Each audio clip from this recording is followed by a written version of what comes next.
नमस्कार, बहुत स्वागत है आपका। आप देख रहे हैं इंडिया टीवी। मैं हूं आपके साथ प्रिया सिंह सोमवंशी। बिहार में पिछले 24 घंटे में 9 लोगों का मर्डर हो चुका है। खुद मुख्यमंत्री नीतीश कुमार के गृह जिले में 16 और 20 साल के 2 युवाओं की हत्या कर दी गई। नीतीश के सुशासन पर अब उनके अपने ही सहयोगी सवाल उठाने लगे। चिराग पासवान ने भी कह दिया कि बिहार में कानून व्यवस्था ध्वस्त हो चुकी है। गुंडा राज के आरोपों पर अब तक बीजेपी और जेडीयू के नेता इसे विपक्ष की साजिश बता रहे थे। तेजस्वी को लालू यादव के जंगल राज की याद दिला रहे थे। लेकिन अब चिराग पासवान के बयान के बाद सरकार बैकफुट पर है और विपक्ष हमलावर। तेजस्वी यादव ये कह रहे हैं कि बिहार में राक्षस राज आ चुका है।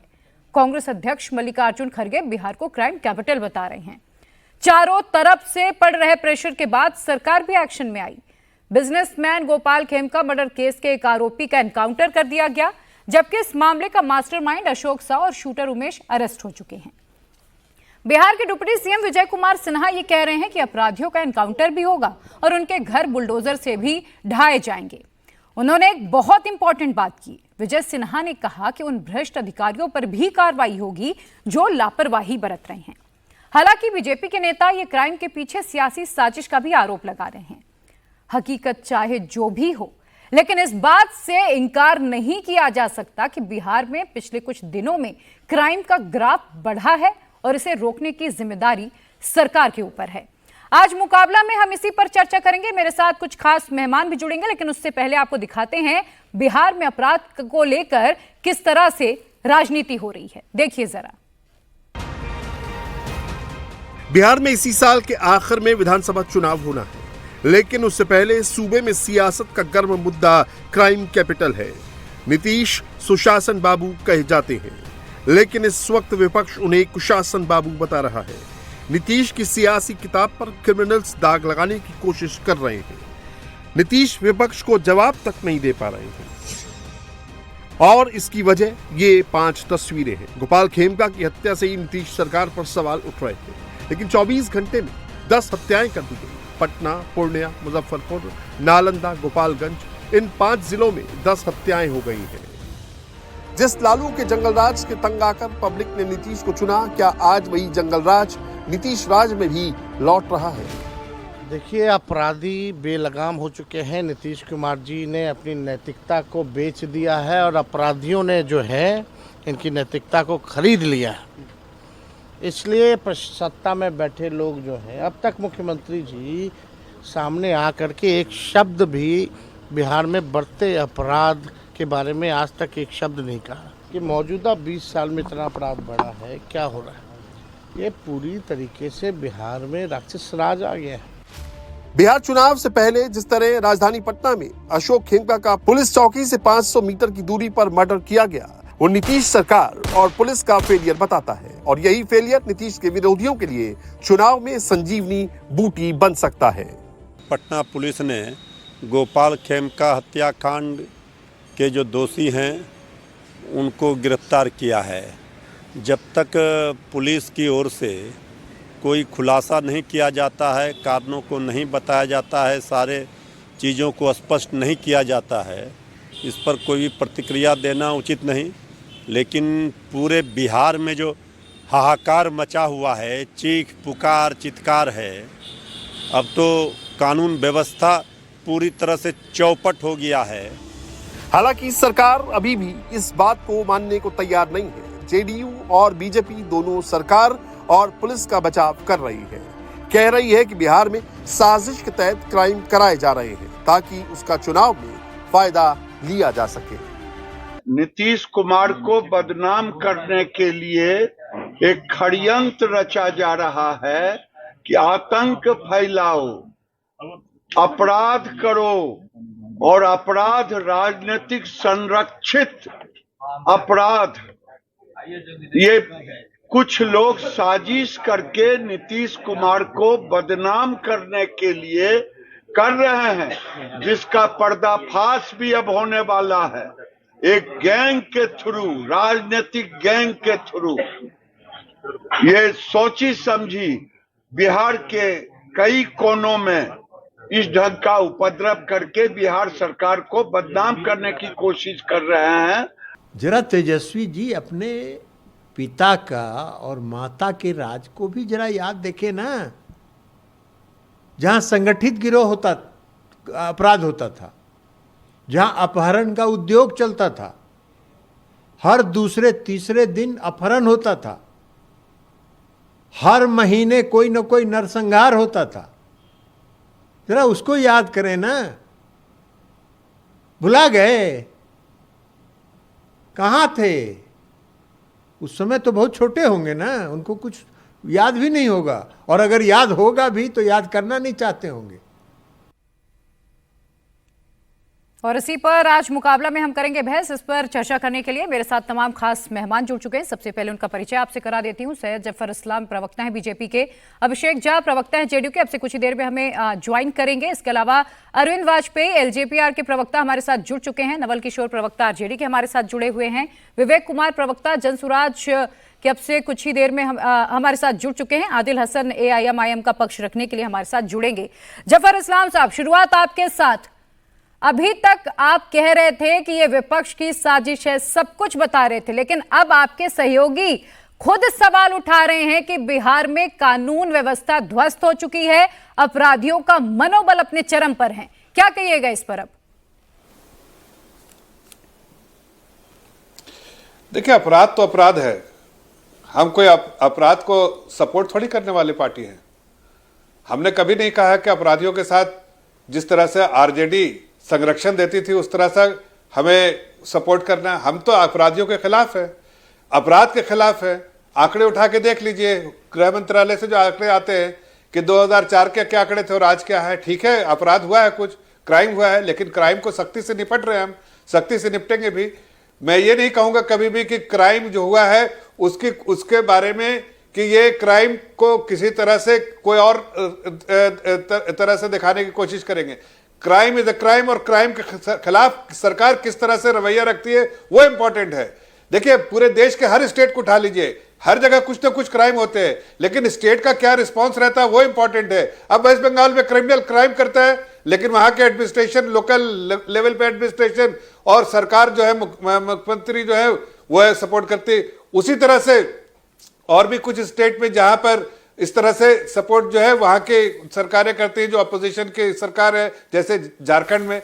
लेकिन हमने बराबर सख्ती से निपटा है इस तरह के माफिया, एंटी सोशल एलिमेंट्स और जो क्रिमिनल्स के साथ, और आगे भी निपटते रहेंगे। पिछले 24 घंटे में प्रदेश में कितनी हत्याएं हुई हैं, बताइए। इसकी भी जांच होनी चाहिए।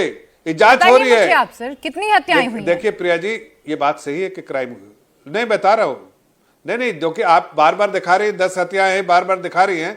मैं फिर से कह रहा हूं कि आंकड़े में मत जाइए। मैं कह रहा हूं कि अप्रोच में और जो सरकार का नीति है उसके बारे में बात कीजिए। देखिए, क्राइम हुआ है, मैं इसको तो नहीं कह रहा हूं क्राइम नहीं हुआ है प्रदेश में क्राइम।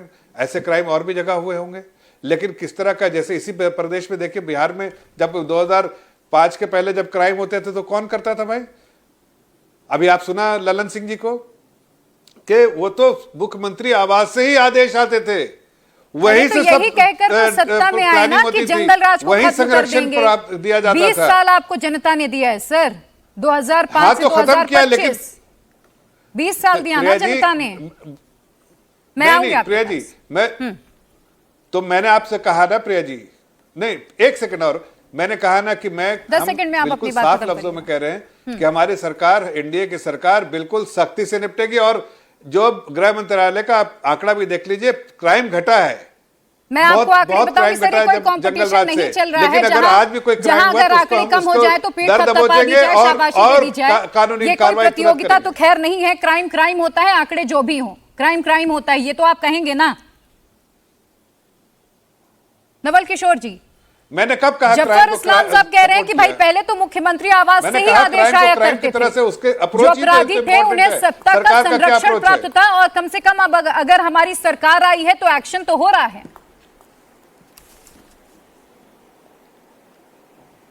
नहीं प्रिया जी, बहुत एक्शन हो रहा है और बहुत जबरदस्त काम हो रहा है, और यही कारण है कि पिछले 20 साल में 65,000 हत्या, 25,000 बलात्कार, 1 लाख अपहरण और 3 लाख चोरी हुई है। ये तो सरकार के आंकड़े हैं। और जहां तक आपने पिछले 24 घंटे का बात बताया, ऐसे ऐसे भी अभी तो 3 नरसंहार आपने बताया ही नहीं। सिवान में तलवारों से काट दिए गए, बक्सर में नरसंहार हुआ, पूर्णिया में नरसंहार हुआ। कौन ऐसा जिला, कौन ऐसा प्रखंड, कौन ऐसा पंचायत है जहां पर रोज लोकल न्यूज़पेपर में आप देखिएगा तो हर जगह कोई ना कोई हत्या हो रही है। ये तो हमारे मुख्यमंत्री, लाडले मुख्यमंत्री नरेंद्र मोदी के, जो कि पिछले 20 साल से होम मिनिस्टर हैं, उनकी उपलब्धि है। ये कौन नहीं जानता है कि बहुत अच्छे गृह मंत्री हैं ये। उनका एक बयान भी नहीं आता है। बयान कौन देता है? जिसका कोई लेना देना नहीं है। विजय सिन्हा जो उप मुख्यमंत्री हैं, उनका गृह विभाग से कोई लेना देना नहीं है। अपने जो विधानसभा का एक डीएसपी का भी ट्रांसफर नहीं करा सकते हैं, दरोगा का भी नहीं करा सकते हैं। नीतीश कुमार जी उनको मना कर देते हैं। वो आकर बयान देते हैं बुलडोजर चलेगा और यहाँ पे एनकाउंटर हो जाएगा। अरे पूरा का पूरा जो है ये षड्यंत्र नहीं है, ये सत्ता संरक्षित अपराध है जो कि पिछले 20 साल से चल रहा है। सारे शराब माफिया मुख्यमंत्री के घर आने जाना है। हाँ, 20 साल पहले का आंकड़े खोज रहे हैं। 20 साल पहले तो झारखंड और बिहार एक साथ था।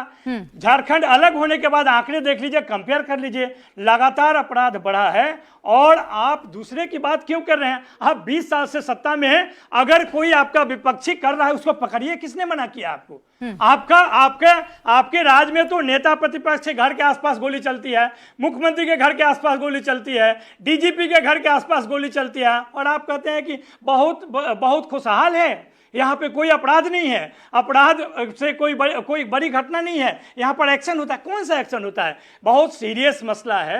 बिहार अपराधियों के चंगुल में है और अधिकारी जो हैं अपराधियों से मिले हुए हैं, और अधिकारी और जो चीफ मिनिस्टर जो अचेत अवस्था में हैं, उनके आसपास में जो भूजा पार्टी के लोग हैं वो आपराधिक मानसिकता के लोग हैं। उनको इससे कोई लेना देना नहीं है कि बिहार में क्या हो रहा है। बिहार में नाम का बहार है, यह अपराधियों का सरकार है और यही सच है।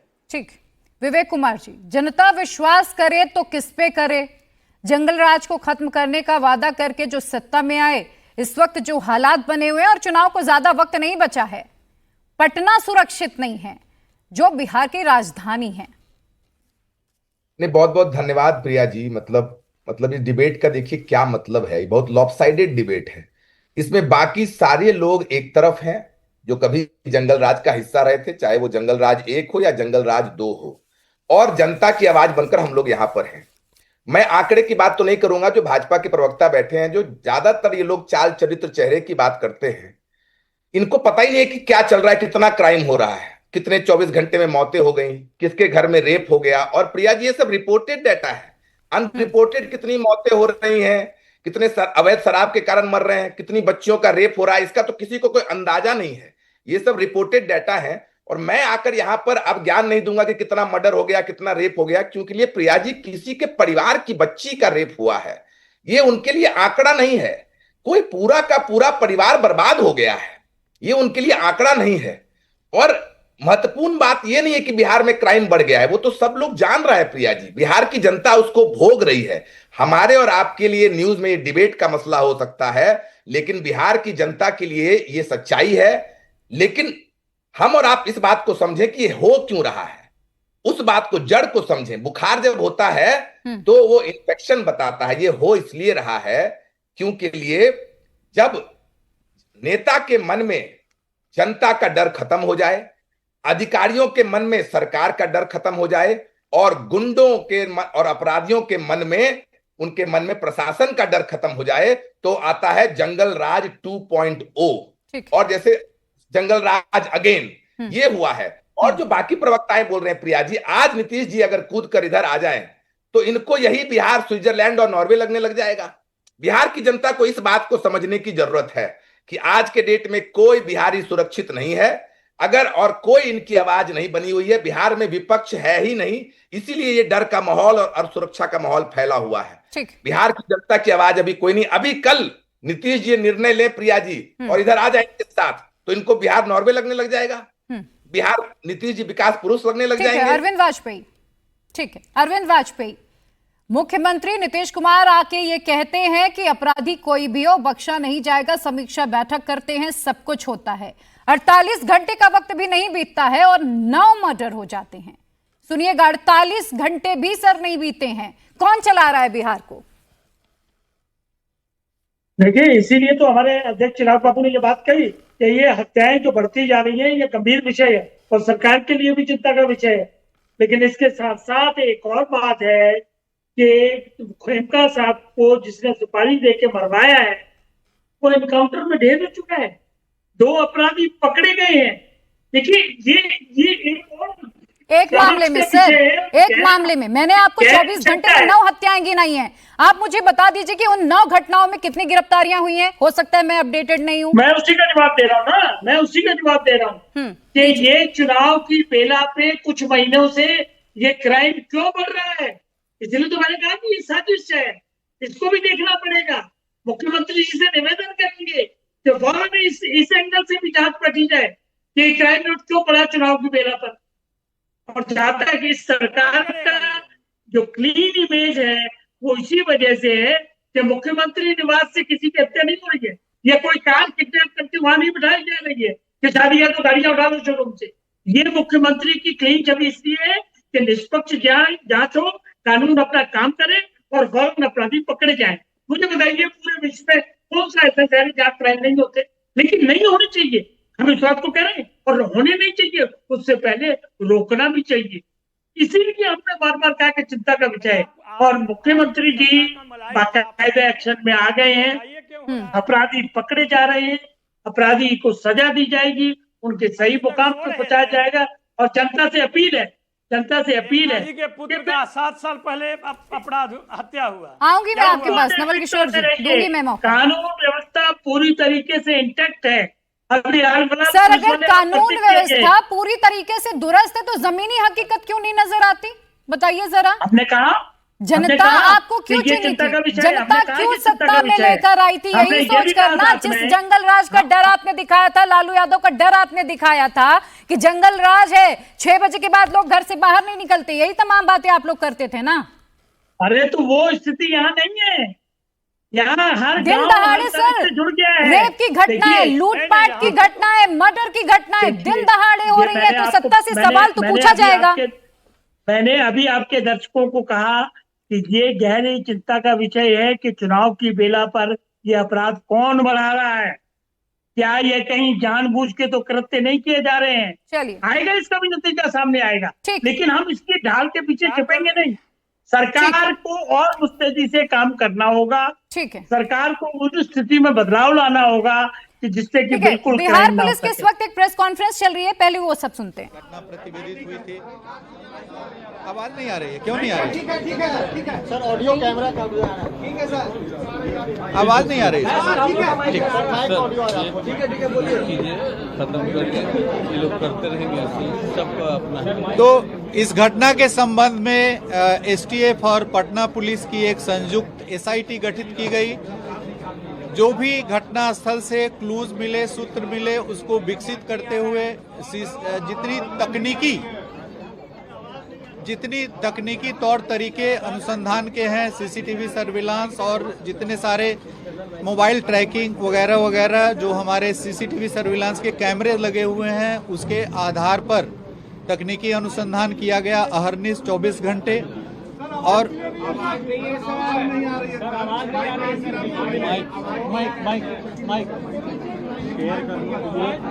माइक लेके आओ।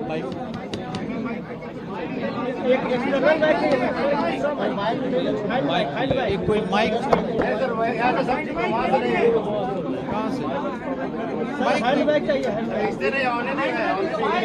ऑन नहीं है। माइक ये सब ऑन नहीं है, दिखाने वाला माइक माइक लेकर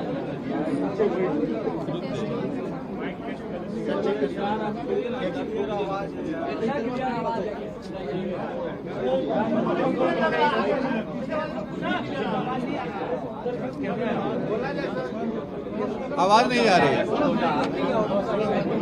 नहीं आ रहे। इस वक्त ये प्रेस कॉन्फ्रेंस कर रहे हैं।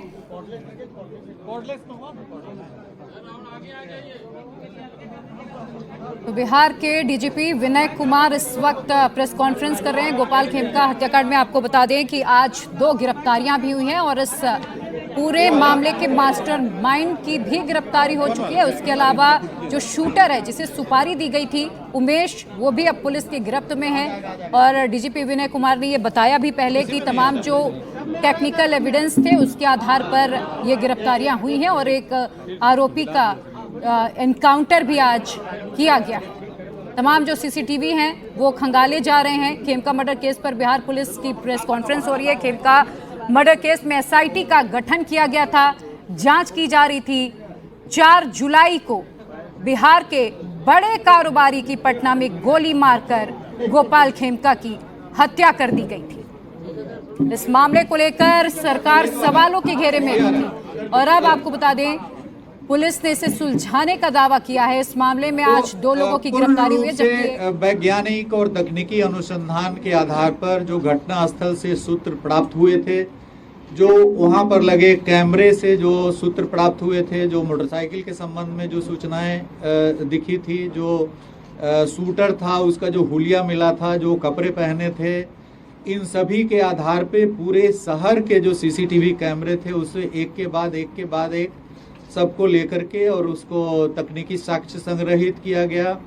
जहां तक ट्रेस मिला उस मोटरसाइकिल का, वहां तक तकनीकी जो एसआईटी की टीम है वो गई। उसके बाद मोटरसाइकिल की पहचान की गई। मोटरसाइकिल के पहचान के बाद उसके धारक, फिर उस व्यक्ति की पहचान की गई, उसकी गिरफ्तारी की गई।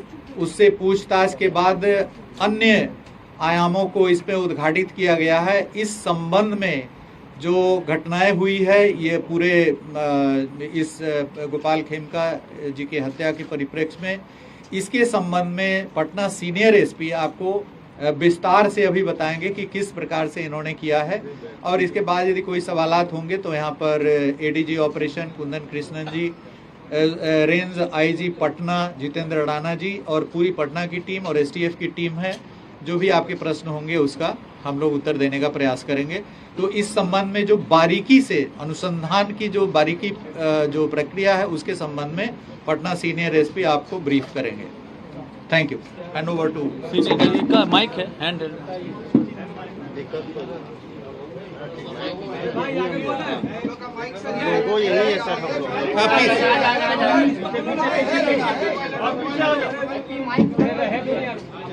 इसमें जब हम लोग अनुसंधान शुरू किए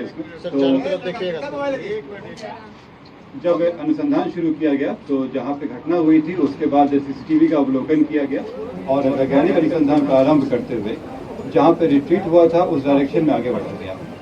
इसी क्रम में बढ़ते बढ़ते हम लोग जहाँ पे जो अभियुक्त था वो जब भागा था उस घर तक पहुँचे। वहाँ पे जब छानबीन की गई तो एक मोटरसाइकिल हम लोगों को मिली। मोटरसाइकिल के नंबर से टैंपरिंग करने की कोशिश की गई थी। जब उस मोटरसाइकिल के पास वाले घर की सर्च की गई तो उस घर से जो अभियुक्त जो कपड़ा पहने हुए थे वो बरामद हुआ, जो जूता बरामद हुआ, मास्क बरामद हुआ। उस घर में जो व्यक्ति थे उनको लाया गया पूछताछ करने के लिए। उनका नाम उमेश यादव। जब उनसे गहन पूछताछ की गई, इसके बारे में गहराई से पूछताछ की गई तो उनके द्वारा इस घटना की संलिप्तता स्वीकार की गई। साथ ही में उनके द्वारा बताया गया कि इस घटना में जो उनके द्वारा इस्तेमाल किया गया हथियार था वो घर में छिपा के रखे हैं। ये जब उनको बताया गया उसमें उनके घर के ऊपर वाले फ्लोर में जो उनके भाई का फ्लोर है, घर है, उसमें ये बंद कमरे में रखे हुए थे। उस जगह की जब छानबीन की गई तो इनके घर से 59 राउंड गोलियां बरामद हुई। 56 राउंड 7.6 का था और 3 गोली 9mm का था। उसके अलावा जब घटना में जो इस्तेमाल हथियार था उसके साथ 2 मैगजीन मिला जिसमें 14 राउंड गोलियां थी। इसके बाद जब इनसे और पूछताछ की गई तो बताया ये कि अशोक साव का नाम लिए, ये इनको करीब 1.5 साल से जानते थे। दोनों ही बिहार शरीफ के थे और एक शादी के फंक्शन में मिले थे। तब से ये उनके लिए छोटा मोटा काम करते थे। करीब 1.5 महीना पहले इस षड्यंत्र को रचा गया था और इसमें इनको पहले लाया गया था कि ये शूटर और हथियार को इंतजाम करे। इस क्रम में पैसे भी दिए गए थे और इसमें बताया गया था अग्रिम में 50,000 रुपये दिए गए थे और बाकी काम होने के बाद 4 लाख की बात हुई थी। इसमें ये पहले अपने आसपास के जो शूटर रहे हैं उनसे कांटेक्ट किए। ये उसी क्रम में इनके इलाके में रहने वाले विकास उस राजा से मुलाकात हुई। इसमें उनसे सेटिंग करने की कोशिश की गई। राजा के द्वारा जो डिमांड किया गया था तो इनको लगा कि इससे अच्छा ये स्वयं ही ये घटना कर ले। और इसलिए ये हथियार जो इनको अशोक साहू जी के द्वारा ही दिया गया था वो हथियार लिए और अशोक साहू के द्वारा इनको उनके दिनचर्या के बारे में बताया गया। ये एक रेगुलर था कि वो 8 बजे के आसपास बांकीपुर क्लब जाते थे और वहाँ से करीब 11:30 बजे के आसपास वो स्वयं अपनी गाड़ी को ड्राइव करते हुए आते थे। क्लब से नॉर्मली उनके एक दोस्त भी आते थे जिनको एक बाकरगंज मोड़ पे ये उतार देते थे। इसी की रेकी करते हुए वो उस दिन घटना के दिन भी वो बाकरगंज मोड़ पे पहुंचा और जब इनकी गाड़ी आई तो ये वहाँ से चल के ये अपार्टमेंट के पास आ गया और इनका इंतजार करने लगा। उसके 10 मिनट के बाद इनकी गाड़ी आई। गाड़ी पहले से ही देखा हुआ था, नंबर भी से पता था। जैसी गाड़ी आई ये उसने फायर किया और चला गया। अगले दिन जैसे पहले से तय था इन लोग के द्वारा, ये लोग जेपी गंगा पथ पर मिले, ये और अशोक साहब मालसामी थाना क्षेत्र में। वहाँ पे बची हुई 3.5 लाख रुपए इनके द्वारा दी गई। इसमें खास बात यह है कि इसमें आपस में बातचीत करने के लिए मोबाइल खरीदा गया था और सिम भी उमेश यादव के नाम से ही खरीदी गई थी ताकि अशोक साहब का नाम नहीं आ सके। और जब ये पैसे दिए गए तो मोबाइल उन्होंने वापस कर दिया लेकिन सिम वापस नहीं किया था इसमें। जब इसमें अशोक साहब के घर पे छापेमारी की गई तो उनके यहाँ भारी मात्रा में ज़मीन के कागजात मिले, साथ में एक 9mm का बरेटा उनके यहाँ पिस्टल मिला, उसमें 17 राउंड गोलियाँ मिली उसमें। और इसमें कई जो कागजात मिले हैं उनका अनुसरण किया जा रहा है। जो अभी शुरुआती पूछताछ में जो बताया गया है कि इन लोगों के बीच में व्यापारिक संबंधों में खटास आ गई थी। ज़मीन के कारोबार में भी बताया जा रहा है लेकिन अभी अंडर इन्वेस्टिगेशन है। जो रैंसम का जो अमाउंट मिला रिकवर हुआ इसमें जो उमेश यादव है उनके पास से करीब 3,65,000 और जो अशोक साहब हैं इनके घर से 6.5 लाख रुपए कैश बरामद किए। जेल से क्या कनेक्शन मिला? ये अंडर इन्वेस्टिगेशन है अभी, क्योंकि इसमें कई ऐसे तथ्य आए हैं कि जेल के द्वारा भी संपर्क किया गया है। कुछ और कारोबारी भी हैं जो जिनका इंटरेस्ट था ज़मीनों में और उनके द्वारा भी इस घटना में शामिल होने की बात है। जी, ये इसमें क्या कुछ निकल के आया, किस कारण से हत्या की गई, आखिर इसका मोटोस ऑपरेंडिस क्या था? ये अंडर इन्वेस्टिगेशन है लेकिन अभी जो बात आई है जमीन, जैसे बहुत सारे कागजात मिले हैं, जमीन को लेकर इन लोगों के बीच में खटास उत्पन्न हो गई थी। देखिए, जमीन के भारी मात्रा में कागजात अशोक साहू के घर से बरामद हुए हैं। भारी मात्रा में कागजात हैं, 1-2 नहीं है बल्कि काफी वो जब्त किए गए हैं। अब ये लिंक करना पड़ेगा, जो मृतक के पास जो सूचनाएं हैं उनके लैपटॉप में, उनके मोबाइल में, उनसे मैच कराया जाएगा। कुछ जो अशोक साहू के मोबाइल हैं उस मोबाइल में कन्वर्सेशंस आए हैं जिससे ये पता चल रहा है कि जमीन का भयंकर विवाद है जिसके कारण काफी तलखी चल रही है कई लोगों में। अब उन सभी चीजों पे अनुसंधान होगा, उनकी आवाज मैच करा के दिखा जाएगा कि वो कौन सब कर रहे हैं। तो ये भूमि के जो भारी मात्रा में कागजात अशोक साहू के घर से बरामद हुए हैं वो सब अभी नहीं शेयर किया जाएगा, लेकिन भारी मात्रा में जमीन के कागजात। गोपाल खेमका को ही ये टारगेट क्यों कर रहा था सर? ये तो बड़ी बात है कि वो उनके बेटे के भी हत्या 2018 में। हाँ, इस संबंध में एसटीएफ के द्वारा इसमें काफी सत्यापन किया जा रहा है। ADG headquarter ADG ops Kundan Krishnan ji, इस पर आप थोड़ा सा प्रकाश डालें। देखिए, गोपाल खेमका जी की मर्डर में जो तथ्य आए हैं वो इन्वेस्टिगेशन में शूटर पकड़ा गया है। हम लोग के पास पुख्ता सबूत है कि यही शूटर है। कौन उसको पैसा दिया, अशोक साहू पैसा दिए, इसका भी पुख्ता सबूत है। मैचिंग है, बरामदगी भी है, बैलिस्टिक मैच भी हो जाएगी प्रॉपरली। अब जो अब कारण कई हो सकते हैं, इसमें समय लगेगा, काफ़ी रिकॉर्ड्स जांच करने पड़ेगी, काफ़ी कॉल रिकॉर्ड्स भी देखना पड़ेगा। जैसे उदाहरण स्वरूप अशोक साहू के मोबाइल से इस तरफ की वाकया थी।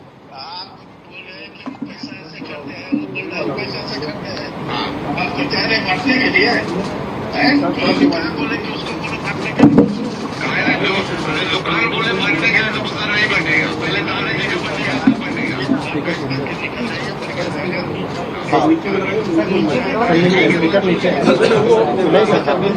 अरे मेरे बदौलत है, ये आपकी बदौलत है, तो आप उसका फायदा आप भरपूर उठा रहे हो। किसका बदौलत है मतलब नहीं समझे?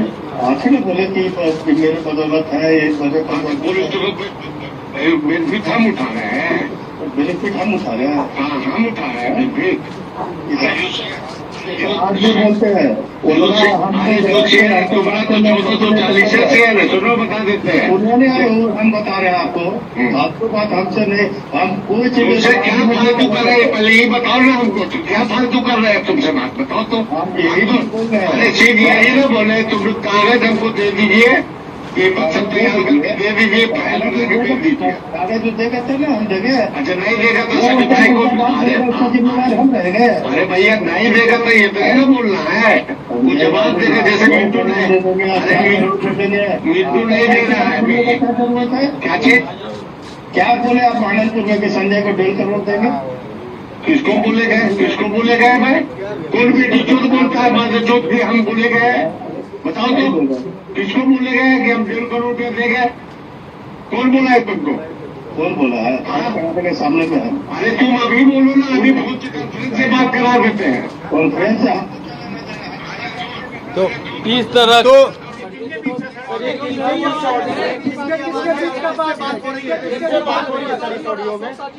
ये अशोक साव का वार्ता चल रहा है, इसमें उनका भी संदर्भ आया है, उनका भी नाम संदर्भ, ऐसे कितने फाइल्स हैं, बहुत सारे फाइल्स, परंतु अभी हम लोग तो बरामद किए हैं अशोक साव के घर से जो मोबाइल और वो उसकी जांच।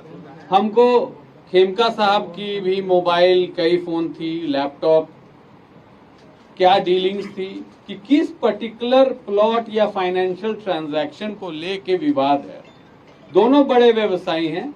अशोक साहू जी को पहले भी क्वेश्चनिंग हुई है, कमालिया हत्याकांड में भी पुलिस इनको पूछताछ किया, संतोष टेबरीवाल वाले में भी इनसे संतोष टेबरीवाल वाला भी मर्डर केस में इनकी नाम उछली थी, बिहार शरीफ में भी केस में ये जेल गए थे।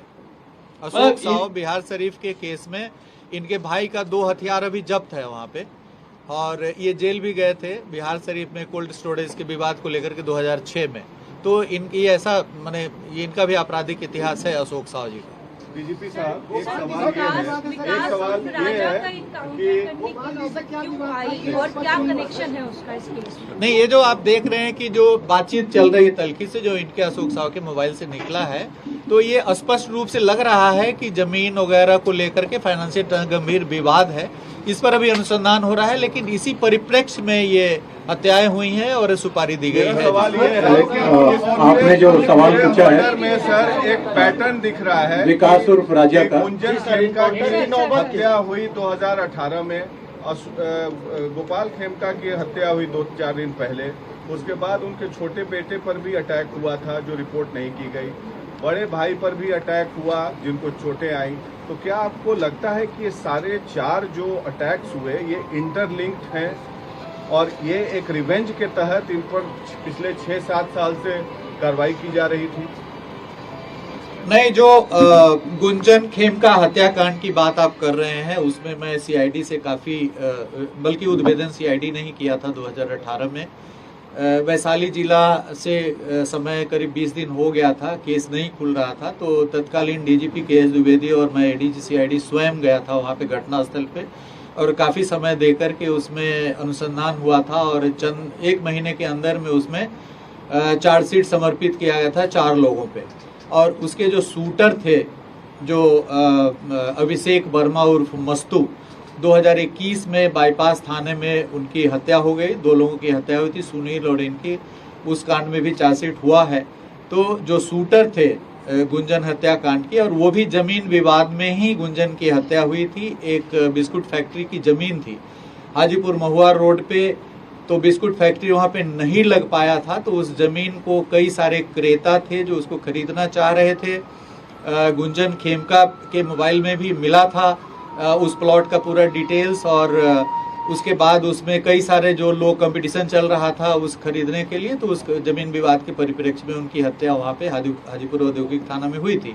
उसमें पुलिस ने अनुसंधान करके शूटर सहित जो काफ़ी जो उसमें जमीन में जो जुड़े हुए लोग थे, जो वैशाली जिले के 2 लोग थे, 4 लोगों पे चार्जशीट करा गया था, वो अभी कांड विचाराधीन है उसमें।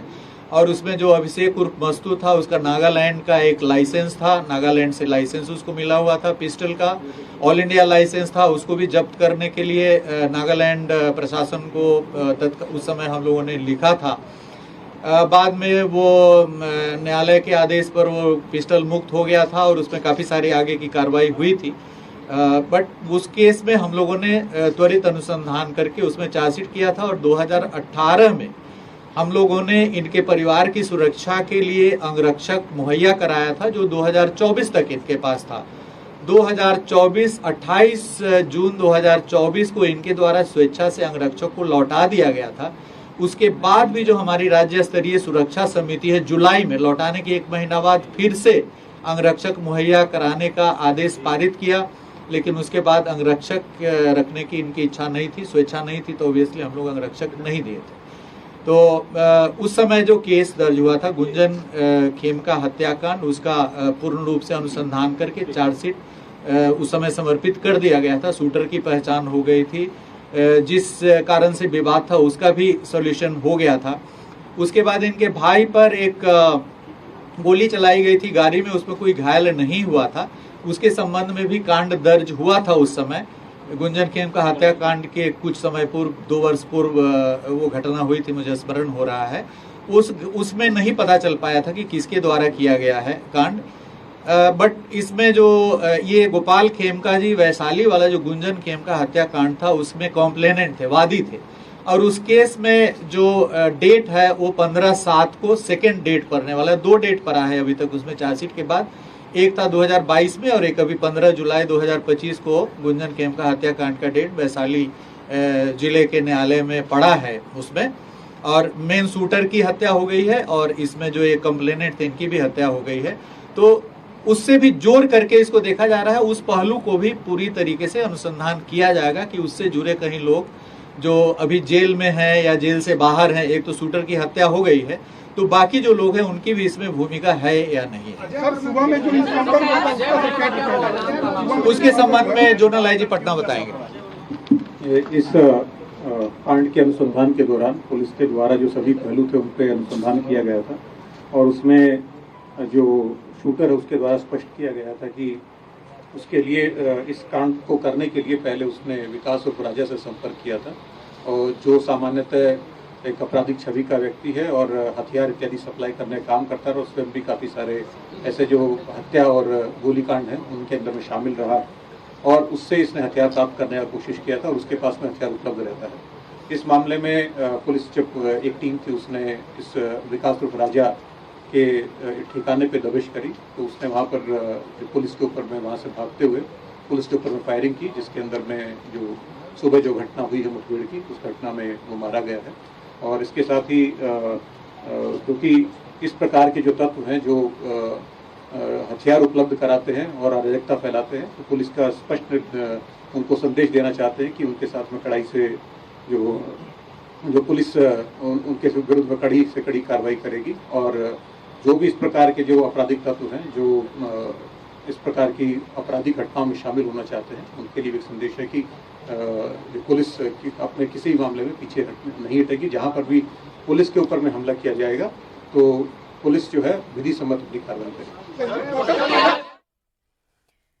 तो आप बिहार पुलिस की प्रेस कॉन्फ्रेंस सुन रहे थे, जिसमें यह बताया गया कि अशोक साव इस पूरे मामले का मास्टरमाइंड है और जमीनी विवाद, अभी जो शुरुआती जांच में सामने बातें आई हैं, जमीनी विवाद के तौर पर हत्या की सुपारी दी गई थी। हालांकि पुलिस ये जरूर दावा कर रही है कि अभी मामला अंडर इन्वेस्टिगेशन है। यहां तक कि बेऊर जेल में भी रेड इस पूरे मामले को लेकर की गई है। जब इस पर सवाल पूछा गया तो पुलिस ने कहा कि अभी फिलहाल ये जांच का विषय है, जांच की जा रही है कि क्या वाकई जेल से भी संपर्क करने की कोशिश की गई थी।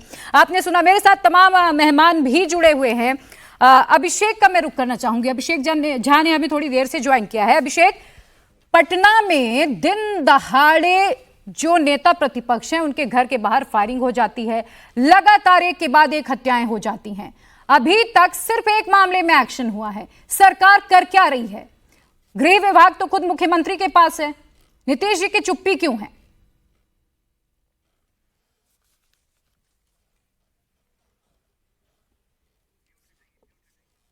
अभिषेक अनम्यूट कीजिए, सबसे पहले आपकी आवाज नहीं आ रही है। मेरी आवाज मिल पा रही है आपको? जी बोले। मैं वही कह रहा था कि आदरणीय नीतीश कुमार जी इस पद्धति में विश्वास रखते हैं कि actions speak better than words. आपके कार्य आपके शब्दों से ज्यादा मजबूत बोलते हैं। और जो पैटर्न हमारे डिबेट करने का है, होता यह है कि कहीं भी पूरे देश में आपराधिक घटना घटती है, कोई बात होती है, तो हम डिबेट करते हैं, उसके कारणों पे जाते हैं। लेकिन जब उस मामले का उद्भेदन होता है, उसके बाद उस पर कोई डिबेट नहीं होती है, कोई चर्चा नहीं होती है। आप किसी भी मामले को उठाकर देख लें प्रिया जी, वहां आपको देखने को मिलेगा कि पुलिस और प्रशासन की तरफ से कार्रवाई की ही गई है, और जो दोषी है, जिसने ऐसे कृत्य को किया है, उसको सजा मिल ही रही है, उस पर चार्जशीट हो ही रही है। बिहार में अब वो पुराना शासन नहीं है जहां अपराधियों को संरक्षण मिलता था, या सत्ता संपोषित अपराध होता था, या सीम हाउस से अपराध गवर्न होता था। उनकी जो हत्या हुई है वो बहुत दुखद है, लेकिन आपने देखा है कि किस तत्परता के साथ बिहार पुलिस ने चलिए, मैं इसी मामले में आपसे सवाल पूछ रही हूँ। कितनी दूरी पर थाना था जब गोपाल खेमका की हत्या की गई? कितनी दूरी पर थाना था? पुलिस कब पहुंची? आपके खुद की ड्यूटी से हम सवाल उठा रहे हैं, अधिकारियों पर सवाल उठा रहे हैं कि त्वरित कार्रवाई अपराधी नहीं करते हैं। सवाल पूछ लीजिए, पहले आप सवाल पूछ लीजिए, जवाब दीजिए। पूछ लिया मैंने सवाल। डिप्टी सीएम सरकार के रिप्रेजेंटेटिव हैं, और हमने शुरू से इस बात को बताया है, कहा है। वहां के जो एसएसपी हैं, पटना के एसएसपी, उन्होंने बताया था कि 11:40 पर गोली चलती है, 12:05 पर उनको अस्पताल ले जाया जाता है, 12:10 पर ही वहां पहली गश्ती गाड़ी पहुंच जाती है, 12:15 पर एएसपी पहुंचते हैं, ककड़बाग थाना, गांधी मैदान थाना, उसके बाद एसएसपी भी पहुंचते हैं। तो हमें लगता है कि ये गलत नैरेटिव सेट करने का प्रयास हमेशा हो रहा है, और वो होना नहीं चाहिए। चीजें एकदम सीसीटीवी। आप कह दीजिए आपके डिप्टी सीएम झूठ बोल रहे हैं, सरकार के रिप्रेजेंटेटिव झूठ बोल रहे हैं। डिप्टी सीएम अपनी बात कह रहे हैं और मैं अपनी बात कह रहा हूँ। प्रिया जी, आप मुझसे मेरी पार्टी ब्यूरोक्रेसी बेलगाम हो गई है, वो ये खुद कह रहे हैं, कंट्रोल नहीं है आप लोगों का। ब्यूरोक्रेसी बेलगाम है, इसलिए हमने 3 दिन में मामले का उद्भेदन कर दिया है। आपके हिसाब से अगर ब्यूरोक्रेसी बेलगाम है तो मामले का उद्भेदन हो जाता है। अगर ब्यूरोक्रेसी सचमुच बेलगाम होती तब क्या मंजर होता, इसकी कल्पना बिहार के लोग कर सकते हैं। और कोई कितना भी गलत नैरेटिव सेट करने का प्रयास करे, सबसे पहली बात यह है कि हत्या किसी की भी कहीं पर भी होती है, हमारी जवाबदेही है, प्रशासन की जवाबदेही। हम अपनी जवाबदेही से पीछे हटने की बात नहीं करते हैं। जहां प्रशासनिक महकमे से कोई चूक है, कोई भूल है, वहां भी कार्रवाई होती है। लेकिन सरकार की मंशा, सरकार के सवाल पर इकबाल पर सवाल उठाना गलत है, और एक नैरेटिव सेट करना गलत है। बिहार की इमेज को खराब करना गलत है। कौन सेट करा है अभिषेक जी? कौन करेगा? वही जंगल राज वाले लोग जिनको लगता है कि लॉ एंड ऑर्डर के मैटर पर क्रिटिसाइज कर देंगे तो शायद इससे राजनीतिक लाभ मिल जाएगा, एक फायदा मिल जाएगा। ये वही लोग करने का प्रयास करते हैं, हालांकि इससे फर्क नहीं पड़ता है। आप प्रिया जी बिहार आ जाइए, और आप बातें कर रही हैं उसी गांधी मैदान के इलाके में, रात के 12 बजे भी घूमने में आपको कोई डिस्कम्फर्ट नहीं होगा। आप अगर मरीन ड्राइव के इलाके में चली जाएंगी, 12:30 बजे रात तक लोग घूमते रहते हैं, कोई डिस्कम्फर्ट नहीं होगा। ये घटना घटी, अति दुर्भाग्यपूर्ण थी, हम इस पर इनकार नहीं करते हैं, लेकिन इसके माध्यम से हम सर, मैं आपको कल की घटना की याद दिला देती हूँ। एक स्कूल संचालक की गोली मारकर हत्या कर दी गई। कल ही की घटना की याद दिलाई मैंने आपको, ज्यादा दूर नहीं जा रही हूँ। उस मामले का भी उद्भेदन बहुत जल्द हो जाएगा। प्रेम प्रसंग में ये सब कुछ हुआ है, और प्रेम प्रसंग में ये सब कुछ हुआ है। आज प्रिया जी आप बिहार को लेकर चर्चा कर रही हैं, जब तक आप चर्चा कर रही होंगी अन्य प्रदेशों में भी कई इस तरह की घटनाएं घट गई होंगी। विश्व का कोई ऐसा कोना नहीं है। उन प्रदेशों से भी सवाल पूछे जाएंगे अभिषेक जी। ये कहकर आप नहीं पल्ला झाड़ सकते हैं कि दूसरे प्रदेशों में भी हो रही होंगी। बिल्कुल होती है, लेकिन अगर सरकार की आप है तो सर जिम्मेदारी आपकी है। जनता आपको इसीलिए चुनकर आई थी, आपने यही कहा था ना कि जंगल राज से छुटकारा दिलाएंगे। दिलाया छुटकारा, और बिहार के लोग इस बात का सर्टिफिकेट देते हैं। आप बिहार आकर देखिए, आपको 12 बजे घूमने में कोई डिस्कम्फर्ट महसूस नहीं होगा। आप कहीं से कहीं ट्रैवल कर सकती हैं, एक महिला के रूप में ट्रैवल कर सकती हैं। तो हमारा ये कहना है कि बिहार का नैरेटिव जो गलत सेट किया जा रहा है वो गलत है। बिहारी अस्मिता पर ये लोग पटना में आदिल हसन, मैं आऊंगी नवल किशोर जी, जल्दी से आदिल हसन को भी डिबेट में शामिल कर लेते हैं। Adil Hasan. Ma'am deputy CM ने भी बोल दिया, अभी लोजपा के प्रवक्ता ने भी बोल दिया, बिहारी फर्स्ट जो कर रहे हैं। और आप ही बतलाइए, खुद उनके परिजन गोपाल खेमका साहब के भाई ने कहा कि 1:30 बजे थाना आया है, उन लोग लेकर हॉस्पिटल गए हैं। नीतीश कुमार लास्ट बार होम मिनिस्ट्री का कब मीटिंग किए, पूरी दुनिया जानती है कि नहीं मीटिंग की है। आप ही बतलाइए कि नीतीश जी मीटिंग नहीं कर रहे हैं, काहे सत्ता में है जब नहीं संभल रहा है। उसके बाद आप ही बतलाइए, कल धरना होती है बोरिंग रोड में, एडीजी के सामने गोली चला के चला जाता है, इनके एएसआई पे गाड़ी चढ़ा देता है, कुछ नहीं होता है। बिहार सरकार का कोई भी ट्विटर हैंडल, बिहार पुलिस का और जिला का एसपी का, डीएम का, होम सेक्रेटरी का कोई रिप्लाई नहीं करता। ये वाहिद ऐसा प्रदेश है जिसका ट्विटर हैंडल कोई रिप्लाई नहीं करता है, मूर्ख दर्शक बैठा रहता है। आपने प्रेस कॉन्फ्रेंस में देखा, इनके बाद माइक तक नहीं था, माइक तक नहीं था जो मीडिया को ठीक से बोल पाए। हजारों करोड़ का बिहार पुलिस मुख्यालय बना है, एक एडीजी हेडक्वार्टर बने हैं कुंदन साहब, उनसे उम्मीद है, क्योंकि पटना में वो रहे हैं एसएसपी, उनसे उम्मीद है। बाका पूरा सिस्टम नतमस्तक है। लोजपा के जो प्रवक्ता भी कह रहे थे, हुलदास पांडे को रखे हुए हैं, हुलदास पांडे को परमेश्वर मुखिया जी के मर्डर केस में नाम है, उनको रखे हुए हैं, और वो बिहार का सुशासन की बात करेंगे। नीतीश कुमार का जो प्रिंसिपल सेक्रेटरी दीपक कुमार अपनी पत्नी को महिला आयोग में बना रहा है, वो सुशासन की बात करेगा। बिहार का सिस्टम कोलैप्स। ये जंगल राज नहीं है, ये राक्षस राज है। पूर्णिया में 5 लोग को मार दिया गया, ऐसा तनिष्क शोरूम लूट लिया गया। ऐसा कोई दिन नहीं है जहां पर लूट, मर्डर, हत्या, रेप नहीं हो रहा है। एक मासूम बच्ची को मुजफ्फरपुर से पटना पीएमसीएच में, मैं नवल किशोर की भी बातें ले लेती हूँ, उसके बाद आप एक साथ दोनों का जवाब दीजिएगा।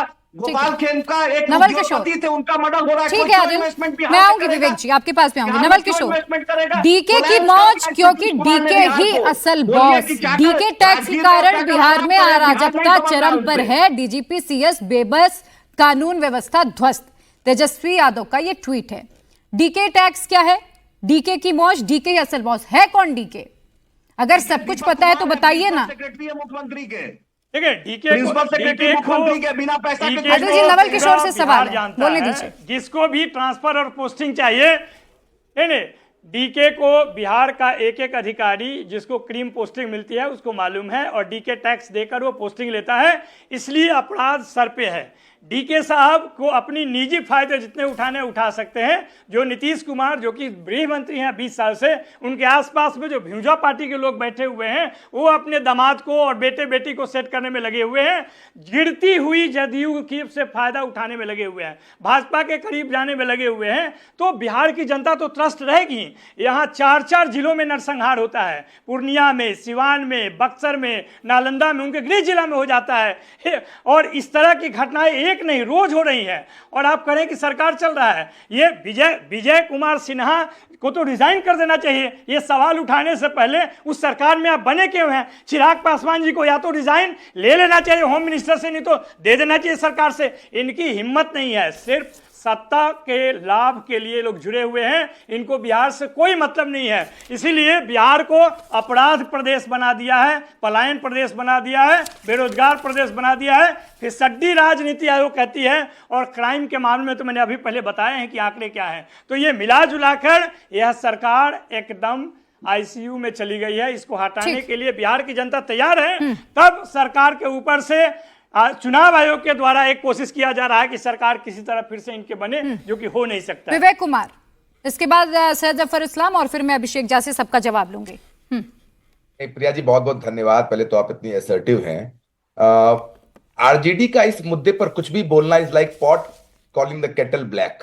तो उनकी बात को तो गंभीरता से, बिल्कुल जंगल राज पर कुछ भी ऐसी बात बोलना, उनकी बात का कोई मतलब नहीं। अरे ये भी तो बता दो, शांत किशोर को अमित शाह के अपना चरित्र मत दिखाइए, अपना चरित्र मत दिखाइए, बीच में मत बोलिए। प्रिया जी को म्यूट की तरह इस टीवी पे आवाज उठाना, आरजेडी से बराबरी करोगे। देखिए, अगर ये सत्ता में आ जाएंगे तो न्यूज चैनल पे आकर ये बर्बरता करेंगे। इनको म्यूट, चापलूसी को मैं जब बोल रहा था तो इनको, नवल किशोर जी ठहरिए जरा, फिर मैं आपको आंकड़े भी बताऊंगी। मैं आपको एनसीआरबी के आंकड़े भी बताऊंगी, तेजस्वी यादव का हाल ही का बयान भी सुनाऊंगी। ठहर जाइए अब जरा। नमक विवेक कुमार, कितना ट्रिगर हो गए, करते हो और बिहार की जनता से नमक हरामी करने में तुले हो।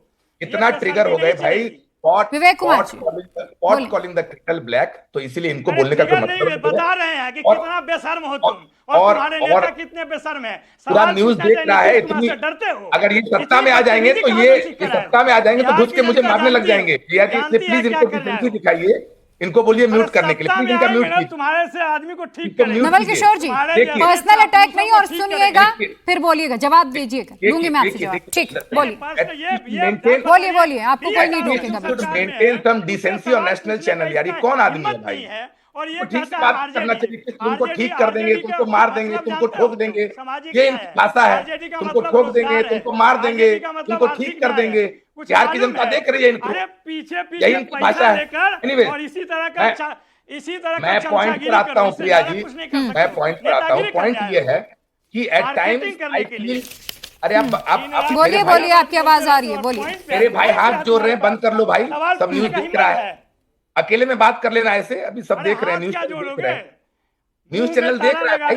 जफर इस्लाम साहब, गिरिराज सिंह कह रहे हैं कि नीतीश कुमार को बदनाम करने की साजिश के तहत ये सब कुछ हो रहा है। विजय सिन्हा कह रहे हैं कि जंगल राज वाले अब गुंडा राज बनाने की कोशिश कर रहे हैं, ये भी साजिश है। जब आपको पता है कि साजिश है तो एक्शन ले लीजिए, पुलिस तो आपकी है, सरकार आपकी है, डर किस बात का? पर एक सेकंड प्रिया जी दीजिएगा मुझे। प्रिया जी एक्शन तो हो रहा है, और भी एक्शन होगा। लेकिन देखिए, आज जो बार बार मैं जंगल राज की बात हम करते हैं, इसलिए कि हम लोगों ने देखा अपने यंग एज में जंगल राज को, कि बिहार में किस तरह से 1990 से जो 2005 तक का जो राज रहा है, उसमें कैसा आम आदमी कांपता थरथराता रहता था। उसकी झलक जो अभी ये कहने को प्रोफेसर नवल किशोर है, ये तो गुंडा माफिया वाली बात कर रहे थे। मैं अभी ऐसा धमका रहे टीवी पे, नेशनल टीवी पे, जैसे मानो कि जान ही ले लेंगे ये। अरे प्रोफेसर साहब, अरे अब ये जान उन लेने का काम तो आप लोग करते हैं, साजिश में आप लोग साजिश कर रहे हैं, ये सब मर्डर में आप लोग का ही हाथ होगा। देखिए, कानून के हाथ लंबे होते हैं, कानून दूर तक पहुंचेगी।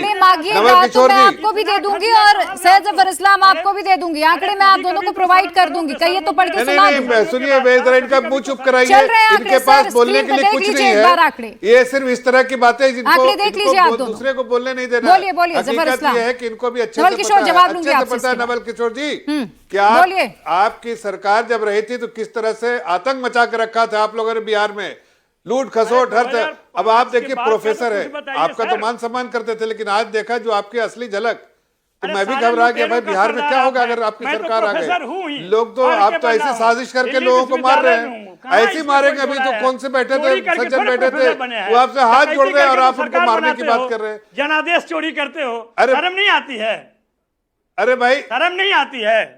अरे भाई, मैं कह रहा हूँ कि आप कैसे भी बने, लेकिन आप प्रोफेसर का, गुंडों के प्रोफेसर ज्यादा लग रहे हैं, मवालियों के प्रोफेसर लग रहे हैं, क्रिमिनल्स के प्रोफेसर लग रहे हैं। आप प्रोफेसर इन क्रिमिनोलॉजी, आपने क्रिमिनल नहीं पढ़ाया है। क्रिमिनल लोग जिस तरह से बात करते हैं, जवाब दीजिए। आपने अपने पार्टी के बारे में बता दिया। अब देश की जनता, प्रदेश की जनता देख रही है कैसे लोग हैं भाई। हम तो देखिए वहां पर अमन पीस का माहौल बना रहे, जंगल राज से दूर। अब आपको जंगल राज वाले, लेकिन वही तो सवाल है ना सर, वो अमन का माहौल नजर नहीं आ रहा है ना जनता को। जनता को वो अमन का माहौल नजर नहीं आ रहा है फिलहाल। अरे ये साजिश करके इन लोगों ने कुछ किया है, लेकिन आपको बता रहा हूं प्रिया जी, कानून के हाथ लंबे, इनके लोग ने ही कुछ गड़बड़ किया है। कानून पहुंच जाएगी जल्दी से, और आप देखिए क्या हाल होता है। आपको सारे कुछ और हत्याएं हो जाए, कुछ और लूट की वारदात हो जाए, इसके बाद पहुंचिएगा। अभिषेक झा, लूटने आता है तुम्हें? नहीं नहीं, ऐसा नहीं है। देखिए, कानून अपना काम कर रहा है, पुलिस डिपार्टमेंट अपना काम कर रहा है, और विजय सिन्हा जी ने सही कहा, जो अगर काम नहीं कर रहा उन अधिकारियों पे भी सख्त कार्रवाई होगी। ठीक है, अभिषेक झा। मैंने बहुत इत्मीनान से अपने सभी विपक्ष के साथियों की बातों को सुना, और बहुत सारे आरोप उन्होंने हमारी सरकार पर, हमारे नेता पर लगाया। आदिल हसन जी माइक की बात कर रहे थे, ये चाहते हैं कि इनको माइक मिल जाए ताकि वही मजहबी जहर, वही नफरती बोल ये बिहार में आकर घोल सके, जिस आइडियोलॉजी पर इनकी पार्टी काम करती है, और उस बाबत बिहार के अक़लियत समाज के लोगों को बरगला कर उनका वोट ले सके। तो आदिल हसन जी माफ करिएगा, आपको वैसा माइक नहीं मिलेगा। माइक वही रहेगा जिसके माध्यम से हम अमन की बात करेंगे, शांति की बात करेंगे और कार्रवाई की बात करेंगे। मैंने आपको बहुत पेशेंस से आपकी बात को सुना, बहुत पेशेंस से मैंने आपके आरोपों को सुना। अभिषेक जी 20 सेकंड में अपनी बात खत्म करिए, इसके बाद एक लास्ट कमेंट में विवेक कुमार का दूंगी। और एकदम, और रहा सवाल आरजेडी का, तो राष्ट्रीय जनता दल के लोग जैसे ही अपराध पर बोलते हैं, भ्रष्टाचार पर बोलते हैं, अपराधियों के संरक्षण पर बोलते हैं, तो सचमुच बहुत हास्यास्पद लगता है। इस पार्टी की नींव में अपराधी किस्म के लोग छुपे हैं। और आज भी आपने देखा है, हम तो चिंतित हैं। नवल जी अभी छटपटा जाएंगे, चिल्लाने लगेंगे। अभी तो हम तो चिंतित है इस बात से। ठीक है, लास्ट कमेंट जल्दी से 10 सेकंड का विवेक कुमार, इसके बाद मुझे थैंक यू प्रिया जी। मैं बोलूंगा कि I feel at times pity for the spokesperson of the ruling party, क्योंकि इनकी मजबूरी है टू डिफेंड द इनडिफेंसिबल। ये जनता के प्रवक्ता नहीं, ये अपने पार्टी के प्रवक्ता बन गए हैं। खुदा ना करे कि हमारे किसी के घर में ऐसे कांड हुए होते, हमारे भाई बहन का रेप हो गया होता, हमारे किसी की मौत हो गई होती, तो क्या हम इसी शालीनता की बात कर रहे होते, इसी प्रशासन की बात कर रहे होते, इसी चीज की बात कर रहे होते? अरे किसी का घर बर्बाद हो गया है, ठीक, और हम लोग यहां पर आकर उसको डिफेंड कर रहे हैं। चलिए, आप सभी मेहमानों का बहुत शुक्रिया मेरे साथ इस पूरी चर्चा में जुड़ने के लिए। समय आज मेरे पास इतना ही था। बहुत शुक्रिया आप सभी का।